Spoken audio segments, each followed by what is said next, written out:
There's like nothing more painful and frustrating than trying to explain your emotions to a toxic person. And you know what it's like? It's like, narcissists are possessed by the dark side of these just Jedi mind tricks because, they can't help it. They just keep rewriting the script, rewriting the rules. And why? Because, I think somewhere in their minds, it's like they have that power to just rewrite the rules and they don't. And just when you think you've figured them out, they just change the rules just like that. Boom. And these tactics that narcissists use, like gaslighting, it's like their piece de resistance. It's like the crown jewel of a narcissist, web of lies. It's like they think that they're Houdini or something, but only this Houdini is their only thing that they're really good at is just making your grasp of reality disappear. Because that's what gaslighting does. Narcissists will say something, did I say that? You must be imagining those things.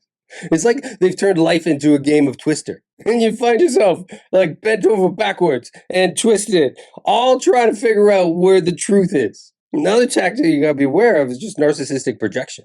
And narcissistic, projection is a lot like, starring in a movie where, they're the villain, but somehow you're the one that ends up on trial. And they can't process their own emotions, so they project them onto you.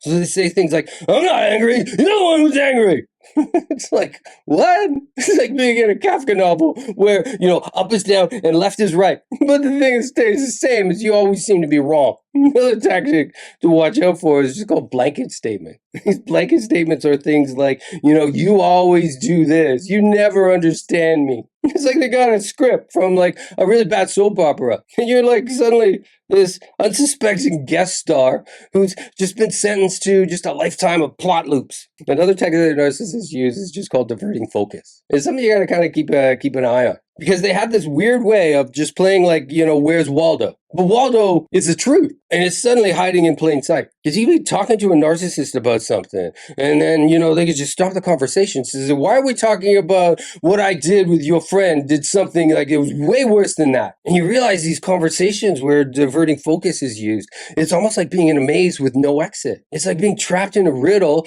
that's, wrapped in enigma and then stuffed into a conundrum. Because that's what diverting focus does. You can't pin them down on anything. It's like they're Teflon. He just kind of slides right off of them.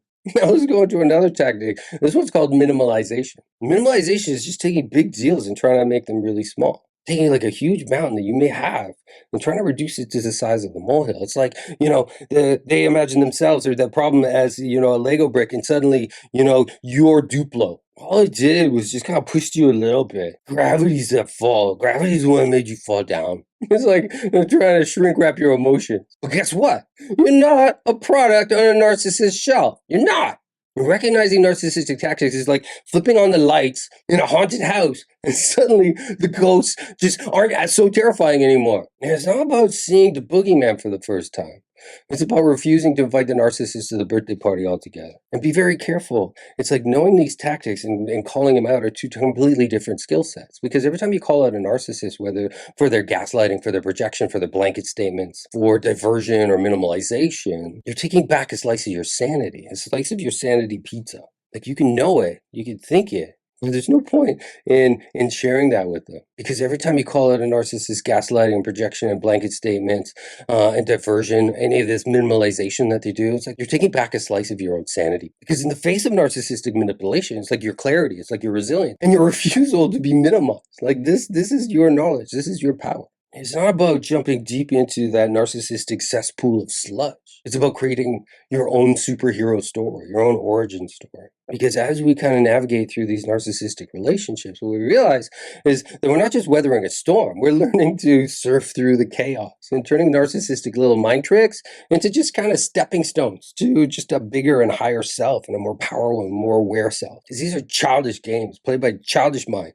And in this chaos, it's just like, just grab a surfboard. Just ride through these narcissistic, toxic little waves that they have. And yeah, the Joker has his whole bag of tricks. He's always full of all these delusions and plays all these games. But, Batman has his gadgets. And you've got this video. And inside this video, it's got all those, labeling all those tricks. So it's like, welcome to the Justice League of emotional well-being. Because recovery starts by understanding of these manipulation tactics and not falling victim to them ever again. I do hope you found everything in this video really helpful. There are basically two steps in order to recovery. One is the cognitive part, and that's like watching videos like this and learning more about the disorder and all the little dysfunctions that happen in the background. And then the second part is more of the emotional part of recovery, which is the emotional integration.